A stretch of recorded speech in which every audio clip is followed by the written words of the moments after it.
लोगों ने ज्यादा चिल्ला रहा है, कारण उन लोगों को एकदम इस चुनाव 21 का चुनाव हार जाने का पूरा सोच था, विचार था, लेकिन अचानक वो लोग जीत गया, अचानक लॉटरी मिल गया, तो ये उनके लिए अभी चिल्लाने का एक नया मौका हो गया। इसीलिए चिल्लाने दीजिए, कहा मोदी और कहा ममता।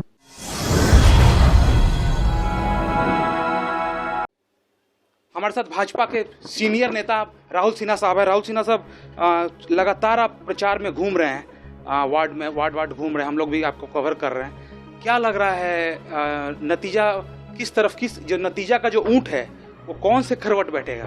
देखिए, वोट साफ सुथरा होगा, निष्पक्ष चुनाव होगा तो भारतीय जनता पार्टी का बहुत अच्छा फल मिलेगा। लेकिन अभी जिस ढंग से उन लोगों ने बीजेपी का होर्डिंग, बैनर, झंडा सब उतार दे रहा है, कार्यकर्ता को हुमकी दे रहा है, पुलिस प्रशासन के पास कंप्लेन करने का बावजूद भी कोई इसके लिए कुछ नहीं होता है, एक ही टाइप का लगातार चल रहा है। या अभी हम गए थे खिदिरपुर में, वहीं पर बॉबी हकीम का मीटिंग होगा, इसलिए सारे बीजेपी का जितना सभा है ओपन खोल दिया। ऐसा कार्यकर्ता लोग बोल रहा है, जो इसमें बाधा दिया उसको ऊपर ये लोग हमला कर रहे हैं। तो ऐसा स्थिति में चुनाव कितना निष्पक्ष होगा, ये जनता मेरे को भी पूछा जो सेंट्रल फोर्स नहीं है तो हम लोग वोट दे पाएगा कि नहीं, ये जनता का अभी क्वेश्चन है। इसीलिए चुनाव साफ सुथरा होगा, निष्पक्ष होगा तो भारतीय जनता पार्टी के लिए बहुत अच्छा रिजल्ट होगा। लेकिन चुनाव कितना निष्पक्ष होगा, ये सबसे बड़ा क्वेश्चन है। लोग जो हैं, जो आम आदमी है, वो तो थोड़ा सा वो तो चिंतित हैं कि पता नहीं, जैसा कि आप कह रहे हैं कि बिना केंद्रीय बाहिनी के इलेक्शन कैसे होगा। लेकिन बीजेपी के कैंडिडेट्स हैं, उनमें भी कहीं ना कहीं इस बात को लेकर बहुत ज़्यादा चिंता का विषय। हम लोग भी बहुत सारे प्रत्याशियों से हम लोग लगातार मुलाकात कर रहे हैं, तो वो लोग आप लोग की तरफ देख रहे हैं कि आप लोग केंद्रीय नेतृत्व हैं, आप लोग के कंधों पर बहुत बड़ी बड़ी जिम्मेदारी है। ऐसे में उन्हें सुरक्षा कैसे मिलेगी, या फिर वो कैसे 19 तारीख को सर्वाइव करेंगे, थोड़ा ये बताइए। देखिए, ये तो हम जनता को आवेदन कर रहा है, वो निकाले और वोट देने के लिए निकाले। तो इसीलिए एकमात्र जनता ही जनतंत्र में सबसे आखिरी बात बोलते हैं। जनगण निकाले और साथ साथ अपना जो कार्यकर्ता है वो लोग भी जितना होना चाहिए जनता को सुरक्षा देने का, और चुनाव ठीक ठाक हो जाए, इसके लिए जितना जनतांत्रिक तरीके से जितना हम लोग कर सकते हैं उतना हम करेंगे। कारण हम लोग तो तृणमूल का अभी गुंडाइज्म का पार्टी नहीं है, इसीलिए हम लोग तो शस्त्र नहीं उठाएंगे। इसीलिए हमारा शस्त्र है जनतंत्र, तो जनतंत्र का शस्त्र उठा के हम इस गुंडा तंत्र का दमन करने का कोशिश करेंगे।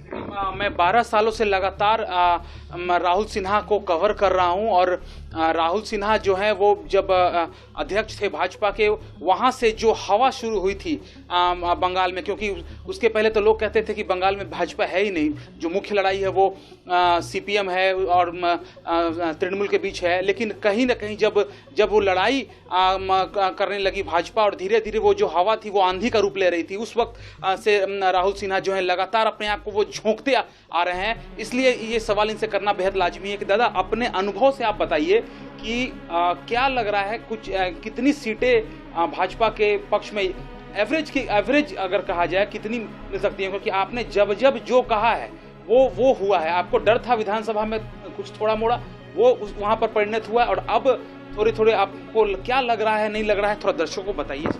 देखिए, अभी तो माहौल के ऊपर कुछ नहीं बोल सकता, कारण गुंडाइज्म कितना होगा उसका अंदाज हम कैसे लगाएंगे।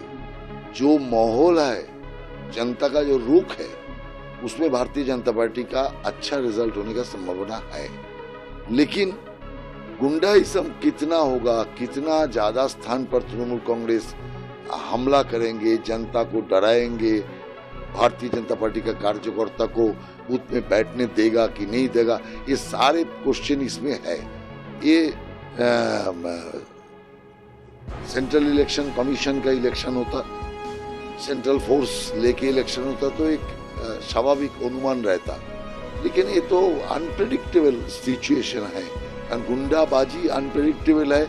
इसीलिए अभी जो सिचुएशन है उसके आधार पर जनतंत्र कितना इसमें नंगा होगा, जनतंत्र के ऊपर कितना प्रहार होगा, वो तो 19 तारीख की पता चलेगा। तृणमूल जो है वो धीरे धीरे अपना कुनबा बढ़ा रही है। उनके नेता कह रहे हैं कि अब मुख्यमंत्री ममता बनर्जी जो है सो यहाँ से शुरुआत करके अब मोदी जी को टक्कर देगी सीधा 2024 में। आप लोग यहाँ पर बीजेपी के शीर्ष नेता हैं और कहीं ना कहीं आपने लगातार खुलेआम तृणमूल से सीधा पंगा लिया अपने टेन्योर में। अब क्या लगता है कि क्या सचमुच जो लड़ाई है वो अब बंगाल से उठकर दिल्ली तक पहुँच रही है? देखिए, कुछ बॉर्डर का गाई तस्करी का पैसा, कुछ स्मगलिंग का पैसा, कुछ अटमानी का पैसा लेके 2-4 राज्यों में चुनाव लड़ना और चिल्लाना एक बात है और चुनाव जीतना दूसरा बात है। त्रिपुरा में देखा ना, त्रिपुरा एकदम जायका ले रहा था, अभी त्रिपुरा का नामो निशान नहीं है इन लोगों में, तो इसीलिए तो अभी गोवा चला जाएगा। अब देखिए गोवा का बाद वही पर हार के कैसे वापस आता है, तो इसीलिए इन लोगों ने ज्यादा चिल्ला रहा है, कारण उन लोगों को एकदम इस चुनाव 21 का चुनाव हार जाने का पूरा सोच था, विचार था, लेकिन अचानक वो लोग जीत गया, अचानक लॉटरी मिल गया, तो ये उनके लिए अभी चिल्लाने का एक नया मौका हो गया। इसीलिए चिल्लाने दीजिए, कहा मोदी और कहा ममता।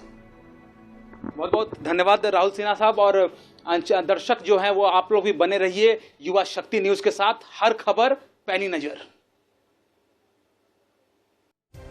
अपने इलाके की खबरों को जानने के लिए युवा शक्ति चैनल को सब्सक्राइब करें।